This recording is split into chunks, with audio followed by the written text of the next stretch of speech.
Good afternoon. My name is Ana Luisa Nogueira.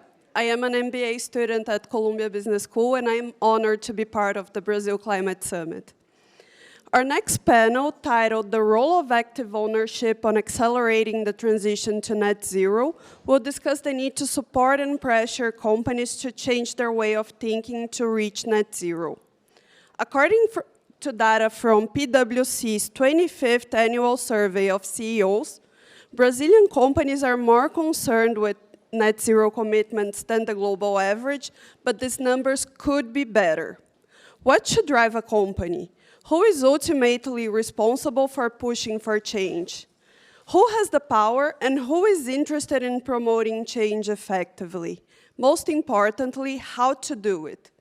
These and other questions will be answered and discussed by our guests. I call to the stage José Pulgas, partner and head of ESG at JGP, Will Landers, member of the Brazilian American Chamber of Commerce, and Amit Buri, CEO and co-founder of the Global Impact Investing Network. We have invited Vanessa Adachi, co-founder and chief editor of Reset, to moderate.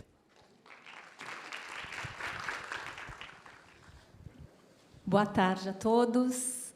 É um prazer enorme, uma satisfação muito grande estar aqui hoje representando o Reset, que foi criado há apenas 2 anos, justamente com o objetivo de cobrir negócios e investimentos que estão buscando soluções para os problemas sociais e ambientais dos nossos tempos. Então, é realmente uma grande satisfação. Eu queria agradecer o convite, antes de tudo.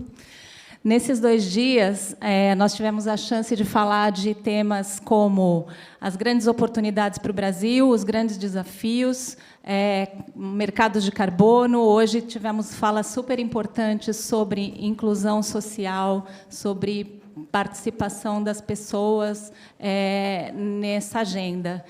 Esse painel ele não é tão sexy quanto esses outros temas, mas eu considero muito importante, porque eu acredito que, sem o capital, nada disso vai acontecer. Então, vamos tentar trazer uma discussão útil aqui para vocês hoje no painel, para falar do papel dos investidores em apoiar e pressionar as empresas para que elas caminhem rumo ao net zero. Queria agradecer a participação do José Pulgas, do Will Landers e do Amit aqui nessa conversa. Como o evento não é focado em investimentos, em finanças, eu queria, antes de partir para falar em Active Ownership, dar um passinho atrás e perguntar para vocês o seguinte, para os 3. Muita gente costuma dizer que perseguir uma agenda climática enquanto gestor de ativos é algo que pode, de alguma maneira, se conflitar com o dever fiduciário de um gestor. Então, eu queria entender qual é a visão de vocês sobre isso. É ou não é papel de um gestor de investimentos perseguir uma agenda climática ao gerir o dinheiro dos seus clientes? Bem, agradeço a organização pelo convite. É ótimo falar português no evento fora. Depende do que você entenda do que é dever fiduciário e do que é capitalismo. A JGP ela assinou há 2 anos, ela publicou há 2 anos e assinou esse ano o seu compromisso com o capitalismo de stakeholders. Saímos daquela visão, como foi falado no último painel, de uma visão de shareholders para uma visão de stakeholders. Quando a gente tem essa visão ampliada e a gente entende que o seu investidor é uma pessoa de carne e osso, que respira, que vive, que tem filhos, ou não, mas que pelo menos tem um interesse na humanidade, o que é o seu dever de fato, no final das contas? Quem que você deve proteger? O que você deve proteger? Eu acho que o mercado financeiro é o último refúgio do Homo economicus, daquela mitologia que existe uma pessoa, que a vontade do ser humano é só acumular, a inteligência, a racionalidade fria, econômica. Isso nunca existiu. Mas, para muitos do mercado financeiro, ainda existe. Então, o dever fiduciário clássico, tradicional, ele é um desdobramento dessa visão equivocada do Homo econômicus. Um dever fiduciário, dentro de um conceito de capitalismo e stakeholders, é um dever fiduciário que protege não só a acumulação do capital pelo nosso investidor, o interesse de preservação, ou de acumulação, ou de expansão do seu capital, mas que também preserva as condições de geração de riqueza. E a questão climática é uma condição sine qua non da geração de riqueza. Não existe uma economia sem o meio ambiente. A gente tem que lembrar que a economia é um subsistema da natureza, e não o contrário. Então, perseguir um equilíbrio entre a capacidade de geração de riqueza, entre uma vida digna, entre uma sociedade justa e uma natureza regenerativa, uma capacidade regenerativa da natureza, esse é, para mim, o ápice do dever fiduciário. Não uma expansão desnecessária do dever fiduciário, muito menos um abandono do dever fiduciário. Will? Boa tarde a todos, prazer estar aqui. Bom, eu tenho 2 chapéus aqui. Eu estou representando a Câmara de Comércio do Brasil e Estados Unidos, então aqui para falar um pouco sobre isso, depois talvez alguma pergunta. Mas eu também sou chefe de equities do BTG Asset, passei 17 anos na BlackRock, e alguns de vocês talvez tenham até visto uma carta de 19 Attorney General dos Estados Unidos escrevendo para o Larry Fink, falando exatamente sobre esse tema do dever fiduciário e se a BlackRock estava fazendo o trabalho certo, agindo de uma maneira mais ativa como uma das maiores acionistas de praticamente qualquer companhia do mundo hoje, né? Eu vou tomar um passo atrás e dizer que você, como o gestor de um fundo, você está gerindo o fundo de terceiros. Então, depende, acho que, muito de quem são os seus acionistas e qual que foi a missão que foi dada para você como gestor. Na BlackRock, a gente tinha um fundo que foi considerado o fundo mais sujo listado em Londres, no momento. E aí, o primeiro a gente achou engraçado, depois a gente falou, pô, isso aqui não é nada engraçado, isso aqui é um problema.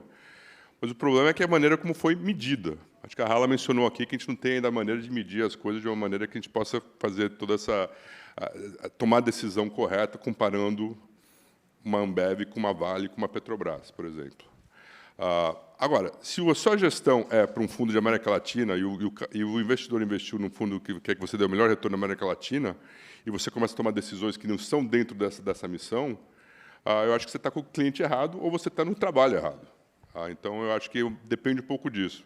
No final das contas, somos todos seres humanos, todos queremos um mundo melhor para nós, para nossos filhos, nossos netos, mas acho que tem que tomar um pouco de cuidado com esse negócio, porque senão a gente acaba criando problemas de passivo com o seu investidor.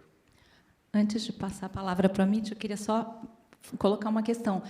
Mesmo que a gente esteja falando de riscos que vão afetar a carteira de qualquer fundo, quer dizer, isso não entra no dever fiduciário, uma vez que a questão climática traz problemas assim que são Claro. de destruir negócios, né? Dependendo do cenário que a gente vai ter no futuro. Não, sem dúvida, mas isso daí é parte do seu dever de performar, ter a melhor carteira possível para o seu cliente. Então, ninguém vai querer investir numa companhia que sabe que isso está destruindo o ambiente e que, no final das contas, como investidor, uma companhia dessa, eu não invisto, eu não coloco na minha carteira.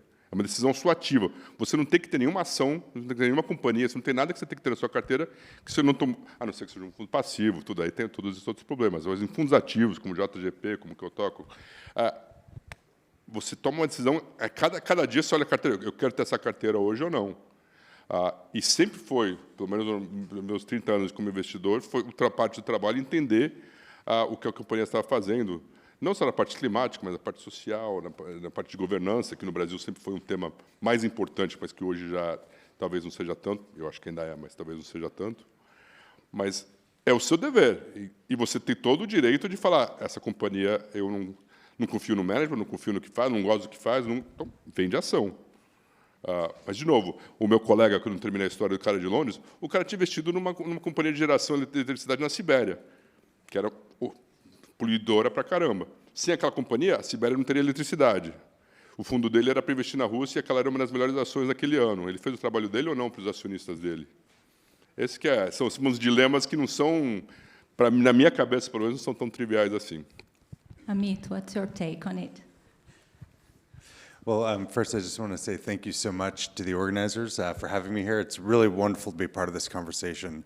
And also thank you for everyone for accommodating English, and hopefully the translation comes through well. I think this is such a critical issue, and I'll start with the fiduciary duty point, because I think fundamentally, fiduciary duty is about your responsibility. It's about stewardship. It's about what you're looking after your clients' interests. And I think even for commercial investors who are thinking about providing long-term returns for their pensioners or for their clients, one of the things that's so critical is you cannot have like long-term financial returns without stable financial markets. And you can't have stable financial markets in the long run without a stable society and a stable relationship with the planet. And so in many ways, these things are interconnected, though of course our rules and laws are still catching up to that fact. But one of the things that we see at the Global Impact Investing Network, we're a nonprofit organization that has over 400 members around the world in 54 countries that all invest to have a positive impact on social or environmental issues. So from our membership, we certainly see recognition that that if you want a sustainable future, and if you want the future that we just heard about for Mr. Leal and the previous panel and all the other ones before, then we have to invest in it. So we have to invest in building a better world, and we have to invest in a way that actually drives the transition, not just to managing the risk of the climate crisis, which is important, but to actually addressing it and making sure that we turn the tide on these big, strong forces that are really devastating our society and our nature. Thank you. Eu vou fazer uma pergunta agora dirigida ao José Pulgas. Eu queria entrar já direto trazendo o Brasil para essa conversa. A JGP é uma gestora que é, hoje, provavelmente uma das mais avançadas na integração ESG no Brasil, né? Tem feito isso de forma transversal. E eu queria entender como que vocês enxergam o engajamento e como vocês têm feito isso, principalmente considerando que, no Brasil, a gente tem uma questão climática que não está relacionada à transição energética, né? como no Norte, mas é muito relacionado ao uso da terra, de desmatamento. Como é que vocês têm conduzido esse trabalho? Perfeito. Quando observamos, e você foi muito brilhante ao comentar, a economia brasileira, e a gente vê, como foi falado aqui, que a maior parte das nossas emissões estão caracterizadas em mudanças de uso do solo, atividades agropecuárias, em atividades econômicas que são relevantes e outras que não geram riqueza alguma, só retiram riqueza da sociedade. É impossível nós estarmos omissos em relação a esse tipo de comportamento. No entanto, quando nós observamos quais são os setores mais atraentes para investimento, são os setores conectados à mudança de solo, a setores commodities, setores críticos nas emissões. Temos duas opções. Apertar o botão Pantone Brasil, que não é o correto, vamos desinvestir dessas empresas, ou o contrário, assumir uma posição de gestores ativos e engajar com essas empresas. O que nós temos observado é que as empresas, em média, elas querem promover transformações positivas. Não por uma questão de vontade, não por uma questão moral, é porque é competitivo, é porque dá dinheiro, porque dá futuro. Eles querem ter um futuro, nós queremos dar futuro para os nossos investidores. Então, a gente tem que dar futuro para essas empresas. A melhor forma de dar futuro é a partir de um engajamento ativo. Tanto que nós somos muito contrários a uma tese inicial de desinvestimento em empresas. A gente sempre prefere investir com engajamento. Investir para gerar engajamento. E, muitas vezes, engajar para futuramente investir. Para preparar uma empresa para estar passível de receber o nosso investimento. Então, essas questões, elas estão totalmente correlacionadas a uma diversidade de carteira, a um potencial de retorno, mas dentro de um papel amicável, dentro do papel de construção, dentro do papel de active ownership, no qual você observa as empresas como atores sofisticados, não como simplesmente respondedores de formulário. Eles realmente querem, a gente constrói uma relação para crescer nessa relação. E, com isso, a gente consegue qualificar todo um cenário de investimento no país. O uso de solos é uma das principais questões, mas não somente. Nós temos feito engajamento com diversas empresas já há 2, 3 anos, desde o acidente da Vale, a gente tem aumentado a nossa condição de engajamento. E isso faz parte da nossa história. Hoje, ela faz parte da nossa tese de investimento, não só da nossa história. E nenhuma das empresas com quem nos relacionamos até o momento se opuseram. Pelo contrário, hoje o que nós estamos tendo com frequência são empresas que nos buscam querendo o nosso engajamento, porque elas perceberam que isso é uma forma de demonstrar transparência, de demonstrar que elas realmente querem promover uma mudança e que, se por acaso, em algum momento, elas se desviaram de um caminho de sustentabilidade, elas estão querendo procurar esse caminho novamente. Óbvio que nós vamos estar do lado. E é impossível, para finalizar essa nossa resposta, como ser humano, sabendo que hoje nós temos, sim, como calcular o impacto das empresas. A diversidade de taxonomias, escolha uma, mas tem alguma. Mensure. Não tem como falar que não tem como. No momento que você mensura e escolhe qual impacto que você quer se relacionar, encaixe com a empresa. Demonstre que você está observando. Demonstre que você está aberto para fazer aquela empresa superar os seus indicadores e encontrar uma performance superior. Então, eu acho que dentro da JGP, o engajamento é visto como isso, como uma estratégia de diversificar a carteira, de aumentar a quantidade de ativos investíveis e de concretizar o nosso dever fiduciário. Obrigada. Eu acho que tem visões um pouco diferentes. Eu queria perguntar para você, Will, você trabalhou numa casa muito grande, né, BlackRock, e também agora está numa outra casa com muitos fundos bastante diversificados, né? E como você mesmo trouxe, você é o Head of Equities para a América Latina do BTG. Como levar essa questão climática em conta com tanto volume de recursos sob gestão e com fundos com mandatos tão diferentes? Como é que você olha para isso? Não, acho que esse é o ponto, Vanessa. Não discordo do que está sendo discutido aqui. Eu acho que a questão é qual que é o seu mandato. E a JGP, sem dúvida nenhuma, é a líder hoje no mercado brasileiro, nesse mundo de ESG. Conheço o pessoal lá bem e respeitamos muito. E eles têm um passivo que permite um foco de mais longo prazo. E a gente tem fundos que também fazem isso e tem fundos que têm uma visão mais... Tem um cliente com visão de mais curto prazo, então você tem que tomar um pouco mais de cuidado no tipo de investimento que você faz. Mas não estou aqui falando que vamos investir em tudo quanto é coisa, dane-se só pelo retorno financeiro. Já que parece que eu estou na minoria aqui, vou continuar aí e falar uma coisa. Essa pressão inflacionária que a gente sofreu no mundo todo hoje, parte dela foi porque todos nós queremos fazer essa parte dessa transição, mas em alguns momentos talvez tenha sido feita rápida demais e acabou faltando alguma coisa. Posso estar errado? Posso, mas é uma visão. Então, falar que investir em petróleo é negativo, é errado, o mundo precisa de petróleo ainda hoje. Todos queremos chegar num mundo que não precisa de tanto petróleo, e um mundo net zero, sem dúvida. E temos que engajar e tudo mais, mas forçar companhias a investir em coisas que não fazem sentido para aquela companhia, para mim, eu acho errado. Mas, no final das contas, acho que, de novo, volta para o seu mandato como gestor. Se o dinheiro é seu, você faz o que você quiser. Se o investidor falou para você fazer isso, faz o que você deve seguir o que o investidor está mandando você fazer. Então, mas eu acho que essa é só que eu estava tentando fazer essa diferença. A JGP tem um passivo onde é o mandato deles. Então, não que o nosso não seja igual, mas é diferente. Só isso. Obrigada.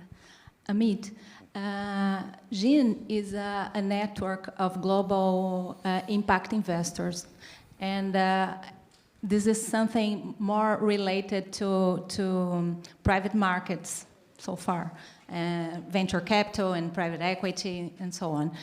But I know that now you are developing guidance for engagement with public equities, and I'd like to know why did you decide to do that? Where did the necessity came from, and how is it working? Sure. Yeah, thank you for the question, and it's a really important time for us to be having this conversation, because I think there's, right now, as you've heard in some of the previous panels, there's a lot of debates around what counts as sustainability, what counts as ESG. There's a lot of controversy around the world around just how to do this with good integrity. And there's controversy in the United States specifically around, from a political standpoint. One of the things that we think is so important is that is around kind of truth in advertising, and to make sure that people are delivering on what they commit to a client or to society. And when it comes to investments in public equity funds, as you've already heard, there's a lot of opportunity to have influence as an investor. What we wanted to articulate is what does it look like to be an impact investor in listed equities or in public companies. And so we've been working with, our investors represent some of the world's largest financial institutions. So we have huge global banks, many of whom recruit here at Columbia Business School. We also have fund managers that are very specialized and 100% focused on impact. So it's a broad range of perspectives, also family offices, philanthropic foundations that invest from their endowments. But we engage about 100 of our members actually in a working group to help shape a kind of a point of view, guidance on what impact investing looks like in listed equities. And there's a few key components. We haven't finalized it. It's out for public commentary, and you can find it on our website if you have comments to share on this topic. But at its outset, we think it involves having a strategy or a theory of change. So for example, if you think you were investing to address the climate crisis and you have a point of view on what will help, what's a good investment strategy. So it could be to help companies kind of convert their agricultural supply chain to more regenerative methods. It could be to help drive transitions in things like cements and building materials. It could be around the energy transition.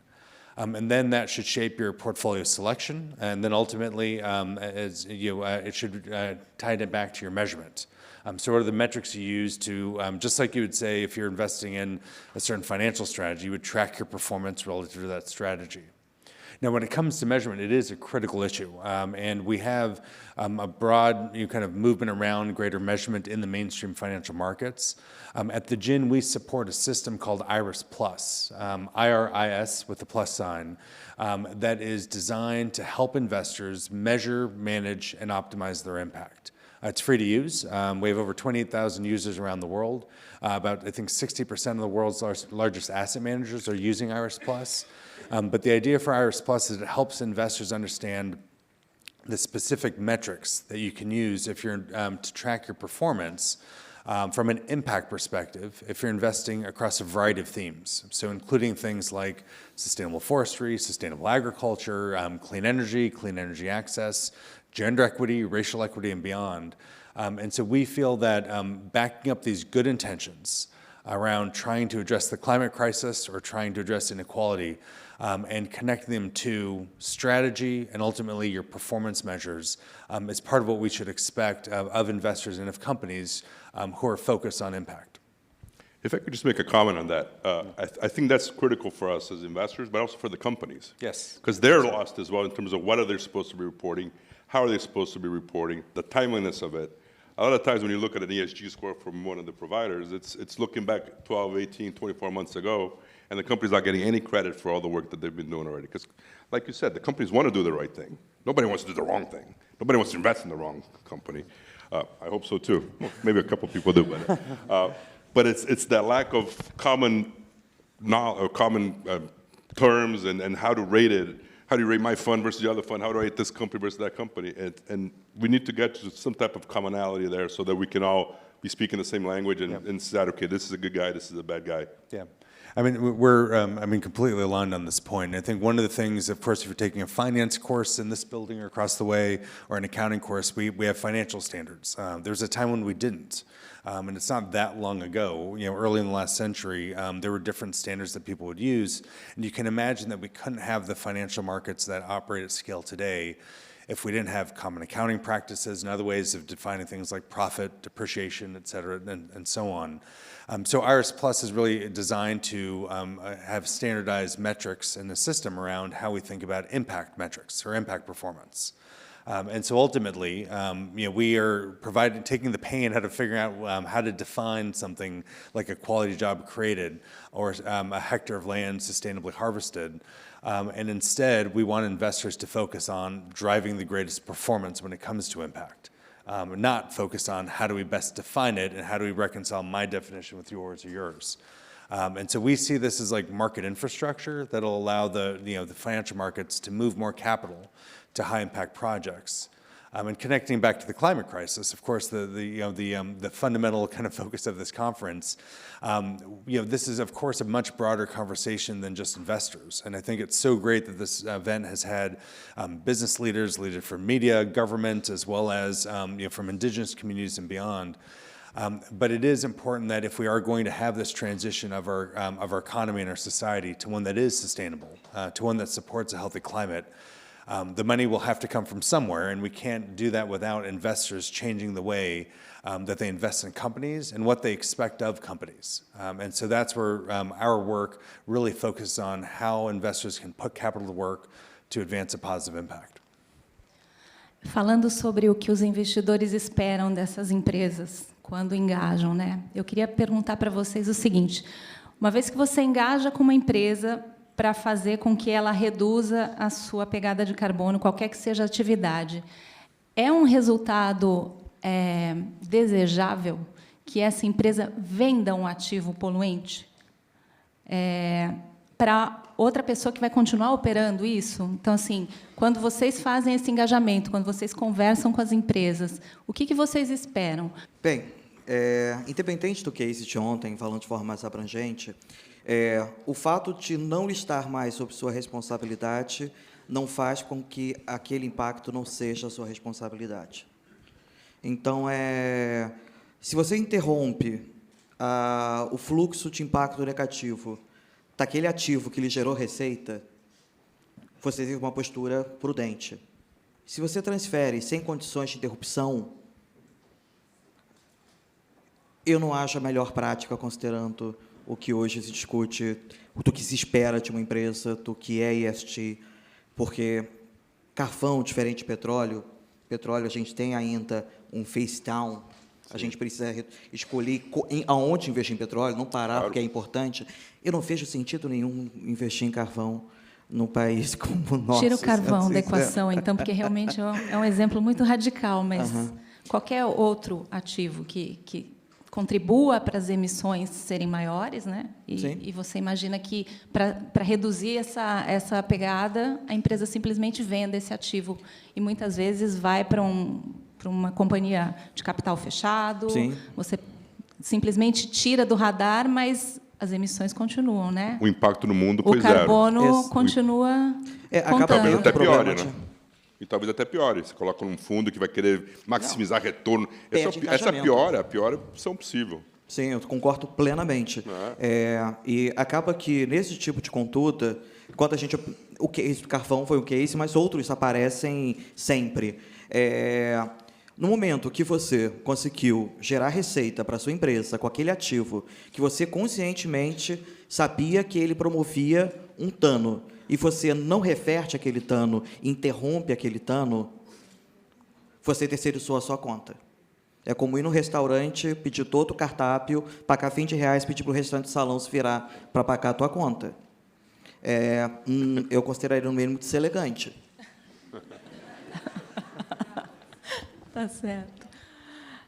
Você quer falar muito mais adicionar sobre isso, mas acho que é isso. No final das contas, a gente está preocupado com o impacto no mundo, não o impacto que está tendo nessa companhia naquele momento. Agora você está bonito na foto. Isso não, para mim, eu acho que o engajamento de verdade é aquele que está mudando hábitos e mudando maneiras, processos e tendo um impacto mais positivo no mundo como um todo e não só para você o rating daquela companhia específica. São decisões difíceis, né? Porque você assume um custo também ali, né, junto com a companhia, de ter que fazer o phase-out, por exemplo, mas de um foi como ativo. o Cugas falou, o cara ganhou dinheiro aí por 2 décadas e agora quer passar o problema para frente. Isso não é...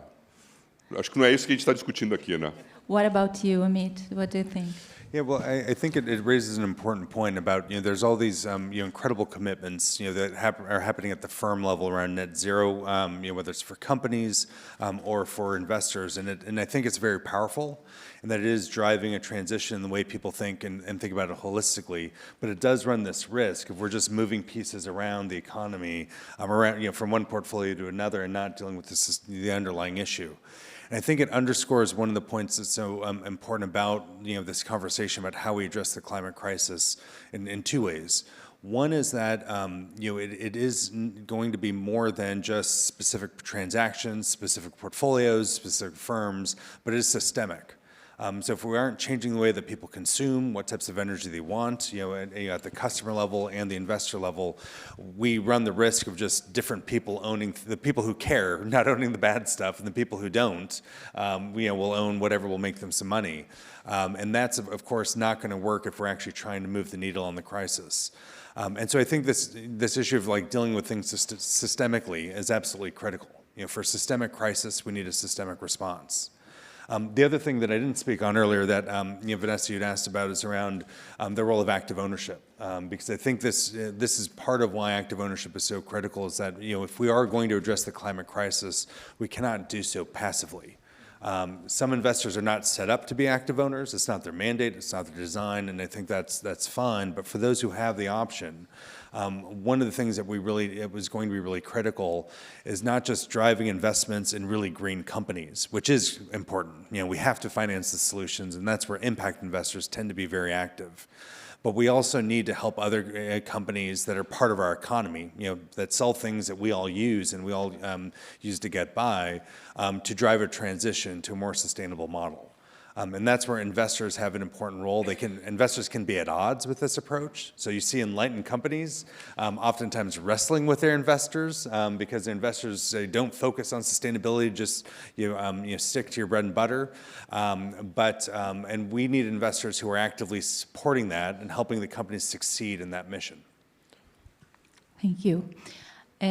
O mercado brasileiro, quer dizer, as companhias brasileiras têm uma pegada de carbono diferente e o mercado financeiro brasileiro também tem uma particularidade. A gente não tem a mesma profundidade de mercado, amplitude que tem aqui nos Estados Unidos, com tantas empresas listadas, né?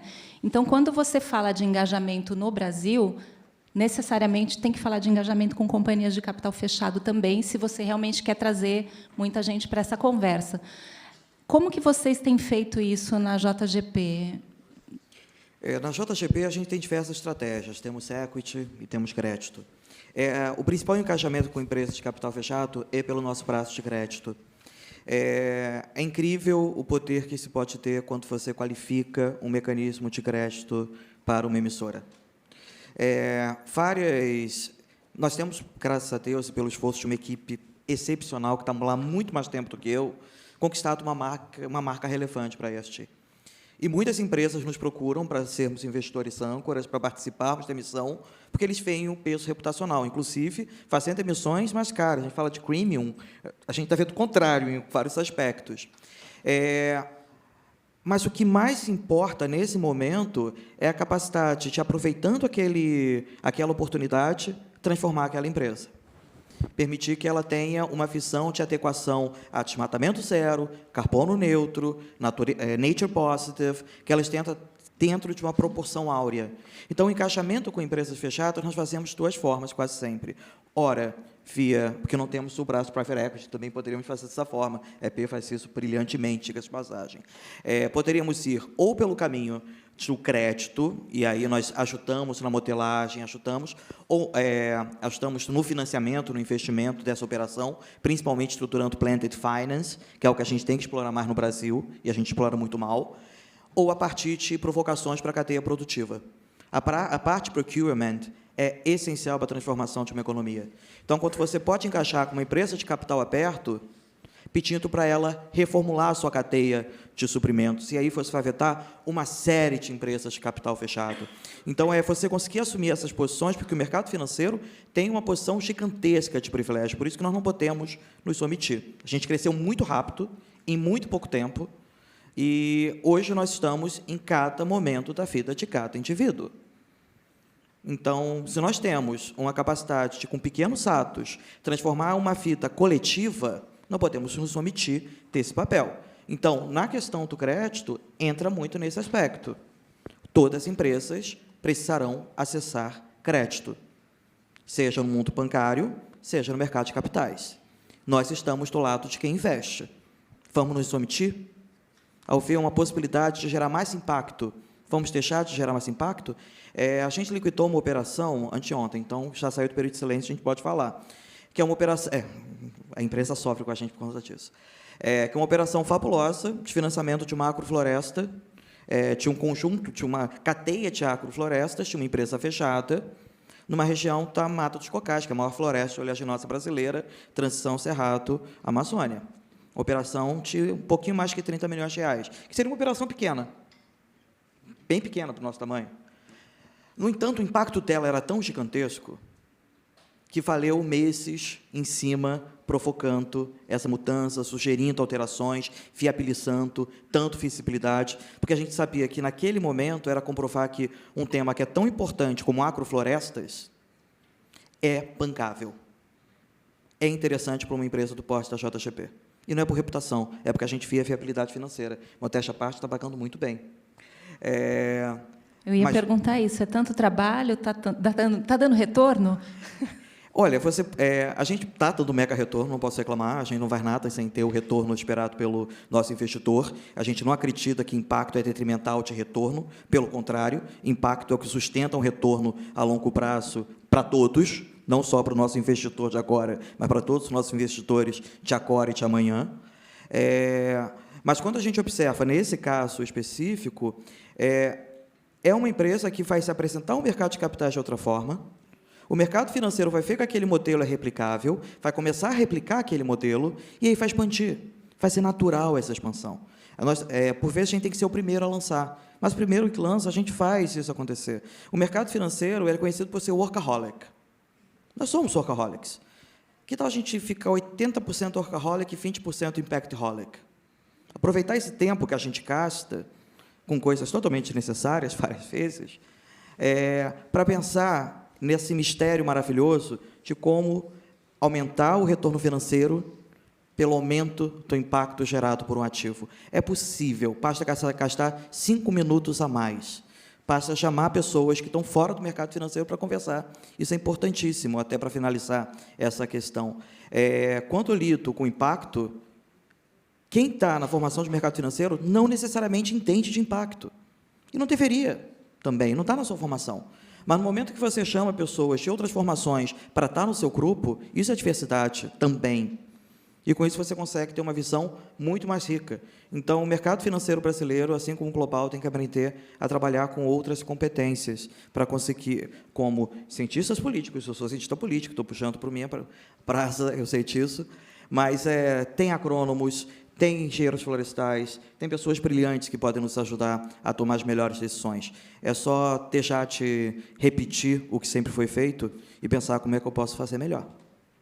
Tá certo, eu prometi para a Luciana que a gente já cumpriu o horário do painel, e o tempo voa quando a gente está aqui embaixo. Então, eu vou pedir um último comentário de vocês. Como vocês acham que a gente pode ter mais gestores de recursos engajados com isso no Brasil e trazendo a agenda climática para a mesa dessa maneira? Eu queria começar com a Amit. O que você acha que pode ser feito para a gente ter mais? Porque, realmente, hoje a gente tem pouco no Brasil nesse cenário. Well, I don't know if I'm the best equipped to talk about what will make the change in Brazil, given that I'm not Brazilian. But I think I'll give some thoughts on this. One, I think there's so much potential. I had the chance right before I stopped traveling with COVID of attending a conference in Brazil and met with many Brazilian impact investors and people interested in it. And one thing that was clear was that there's so much passion and motivation among many investors there. And so I think there's a lot to work with. I think ultimately, remember, financial services are about services, services that respond to client demand. And to the extent that clients are asking for these types of investments, there will be the services and products built to support them. But I think one thing that's absolutely critical is just recognizing that this needs to be part of the entire financial system, that we have to invest in a better world if we want to live in one. And I hope that Brazil can play an instrumental role in the global network, and I hope that my organization can be a resource to anyone in Brazil who's thinking about these issues. Will? Eu acho que é um pouco a educação do investidor também, porque, por exemplo, a gente lançou um ETF de ESG, com um novo índice, uma nova maneira, mais inovador, e a demanda foi bem baixa. Então, eu acho que hoje precisa de uma educação maior. Eu acho que a Europa já está bem mais na frente do que os Estados Unidos, que está mais na frente do que a América Latina como um todo, em termos do entendimento do que é impact investing, entendimento do que é engajamento, entendimento do que é stewardship, tudo isso, e o impacto que isso tem nos retornos, e que, como você mesmo mencionou, os retornos não são piores no médio e longo prazo, vão ser melhores, porque ninguém quer investir numa companhia ruim. E, eventualmente, não vão investir e, por não ter investimento, a companhia vai performar mal. Então, eu acho que ter um pouco mais desse engajamento, mais essa educação financeira acontecendo no mercado brasileiro, que está acontecendo, eu acho que isso que vai encorajar mais e mais gestores a fazerem o que o JGP fez, que fazer um trabalho de anos para ter o processo correto. Isso não é uma coisa que você faz, amanhã você ESG. Não, beleza. Eu sempre falei com a companhia, sempre perguntei o que eles faziam com o ambiente, perguntei se eles tinham trabalho escravo. perguntei se ele era um novo mercado ou não para governança. Então fiz meu trabalho de ESG. Não, não é isso. Cada setor, cada companhia é diferente. Você tem que fazer esse trabalho, tem que ser um trabalho sério. Então, é que o ponto que eu fiz, provavelmente, no começo. A gente precisa ter um pouco mais de clareza do que é esperado das companhias para eles usarem a informação correta, para a gente poder fazer o investimento correto, para você, depois, como investidor, poder decidir qual o fundo que você quer investir, se é o JGP, se é o BTG, se é um outro, ou se não quer investir em nada, porque são tudo um bando de charlatão, greenwashers, que estão falando que estão fazendo uma coisa, mas não estão fazendo porcaria nenhuma. Então, eu acho que é um pouco disso que está faltando. Tá certo. Pulgas, para palavras finais. Palavras finais de 40 segundos. Tem que atender. 40, foi. Eu acredito que a vivência pela prática é o que vai gerar maior engajamento. E o engajamento pelo passivo. Por isso que as wealths, fundos de pensão, são tão relevantes. Nós aqui somos prestadores de serviço. Sim. E tem um anetótico de uma empresa extremamente corajosa, que eu não vou falar o nome porque não me autorizam, eu acredito, exceto se a pessoa da empresa falar que autoriza, que a gente fez uma intervenção junto com alguns investidores nacionais e internacionais para falar de temas extremamente relevantes com ela.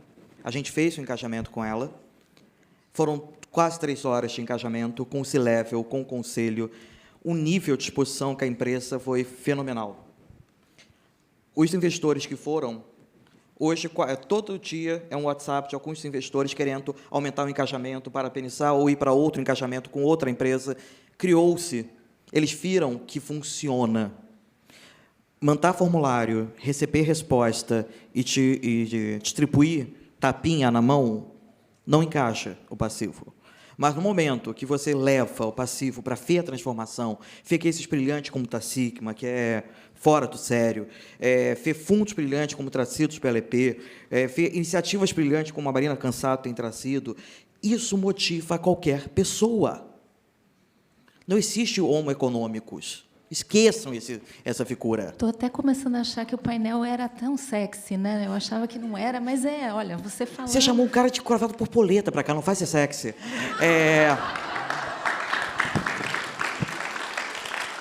Sexy sem ser vulgar, pronto. Mas é importante. Então, façam... O Active Ownership, na minha opinião, é a parte mais sexy do mercado financeiro. Porque é full contact. Ficar atrás do terminal Bloomberg não é mudar o mundo, gente. Desculpa. Tá certo, zerou. Obrigada, gente. Obrigada a vocês. Thank you.